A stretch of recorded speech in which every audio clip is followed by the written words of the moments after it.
Paris, chérie, mon beau Paris, c'est toujours toi que j'aime. Hello and welcome to Paris Set Me Free, Paris photo tutorials, where I look at I look at a photograph that I've taken in Paris and discuss it, for better or for worse, looking at all sorts of things, whatever comes to mind, and a bit of the other. So here I was walking down by what river could that be? Let me see. Okay, that's where I was last time. Let's just zoom out of there. Going to show you where this was. Yeah, a river called the Senne. And I've got a funny feeling it was around about here somewhere. Let me just head down there, if it wants to. Yeah, just down here, down by the Senne. That's actually on the banks of the Senne itself. So good old Google have actually managed to drive their truck thing with the photographs right the way down by the banks of the Senne. How about that? Porte du Louvre, it's called. Louvre Port. Like my accent? Louvre. One of the most difficult words to say in French and sound convincing is the name of the most famous museum in the world. The Louvre. Louvre. Anyway. Okay, so there's a Paris bridge, there's a Paris river, and there's a Paris riverbank. So I'm wandering down here. How about that? We're moving on to lovely view. There we are. Look. That's I think, if I'm not mistaken, that's Pont des Arts, the Artists' Bridge. Very romantic place. Generally people sitting there having picnics and stuff. So you can imagine walking down the river, looking across to the other side. Maybe not here because it's a bit too wide, but yeah, this is more in the heart of Paris. That looks like just on the other side of Saint Michel, and seeing this is what's struck my eye. A couple seeing a swan. There is wildlife in Paris, believe it or not. It's funny. Some people they say that Paris is nice, but its parks are too small. I prefer London or New York or something. But for me, the charm of the Parisian parks. Why am I talking about the Parisian parks? This is about the river. So here we are walking down by the river, and there's a swan. And yep, you do see swans with offspring wandering around, especially in amongst the boats. When there's boats, they like to sneak in behind them and hide away there. And there was a couple, not necessarily a couple, but a couple of people who saw this swan and were looking at it. Is that worth taking a photograph of? Dunno. Well, I did. There's a couple of Parisini type things up there. L'écluse, that means the lock, as in a water lock. Let me show you another couple of pictures. These ones are on their side. Try and twist your head sideways. Okay, that's towards when I saw them for the first time. Far more of this stuff along the edge there, and then this was the one before. They're actually looking at the swan. The swan is actually after some food, but it isn't going to get any because they haven't got any. Okay, so there was that. That's what struck my eye.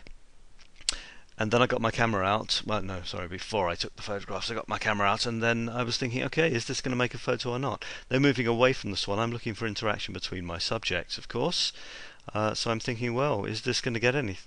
Am I going to get anything out of this? In the end, did I or did I not? I don't know. Right at the end, the boat came along. There's the swan. There's a boat. Kind of fills in this bottom right-hand corner of the Senne, which was a bit featureless to start off with. Don't know if it really makes a great photograph or not. So in the end, I decided the main interaction was between these people and the swan. The swan seems to be looking at them. They seem to be looking at the swan. The boat seems to be kind of a coincidence. Yeah, it's a river. Rivers have boats, but that's the thing that attracts me. This sort of spontaneous interaction between the swan and the people. And it's quite surprising to see a beautiful swan in Paris. So I decided, I think, to eliminate the boat, even that one where it's a hint of a boat, which could be nice because you've got a river and it's nice to have echoes of themes. So you're on a river, so why not the hint of a boat, the edge of a boat? But then I looked at this, and this person's looking this way, maybe bored, wanting to walk on. This person's saying, no, no, stop, have a look at the swan. So all in all, I don't think I went with that one. I think I went with this one or with this one. I can't remember. You'll see in a second. There we have an interesting situation because the swan is almost calling them back. Look, this guy is stepping this way, girl or guy, I can't remember, stepping this way and yet looking this way. They can't, it's the call of the wild, if you like. It's a lovely sort of touching. Nature is calling them. Why do we look at nature? What's the big deal? Why are they looking at the swan? Because we love nature. Because when we see nature in the heart of a city, we think, wow, that's great. So that's a nice message that is coming through there. This is the next one. It's almost like they've pulled themselves away. They've said, okay, look, we've got to go. And yet the swan is still somewhat poignantly looking at them and following them. I feel my heart tightening. So it looks they're still looking though. It's like they're regretfully leaving this lovely scene, and you've still got these things at the top telling you that it's Paris. Look, there's the Parisian writing, well, the French writing. What did I decide to leave in my final photograph? I got rid of the writing. I decided even that I was going to go for a panoramic shot. Why didn't I leave the writing in? There's the one with the writing.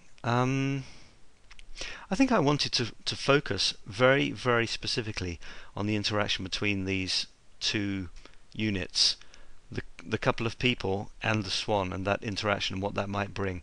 Is there still a feeling that it's Paris? Well, yeah, it's a river. Paris has a river, but more than that, it has the banks, and it has, well, I think each riverbank's bank is distinctive, and if you know Paris and you saw this photograph, you may not know for 100% sure that it's Paris, but you'd have a jolly good idea that it could be. The certain width of the bank here, the type of the stonework, the rings on the side, here. This will tell you that's probably Paris. Okay, after that, well, in terms of cropping, I've made it a bit more panoramic. You could argue there's too much space behind the swan, but, well, you've got to work with what you've got. And I was also trying to balance what I had in the background here. I wanted, there's these two sort of alcovey things which are bricked up, which in itself is somewhat of an enigma. You might ask why they're bricked up. Did someone have an apartment that looked straight out onto the Seine at some point in the past? And I wanted a final hint of that. That's why I included this last little bit here, because there were two of them and I wanted to complete that edge there.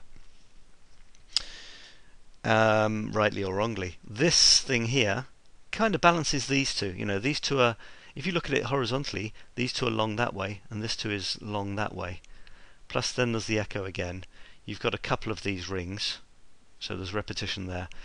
One thing I have to tell you as well, I've just put a slither of river in there, because almost when you reduce, that increases the intensity. So the slither of river is what? 1, 2, 3, 4, 5, 6, 7.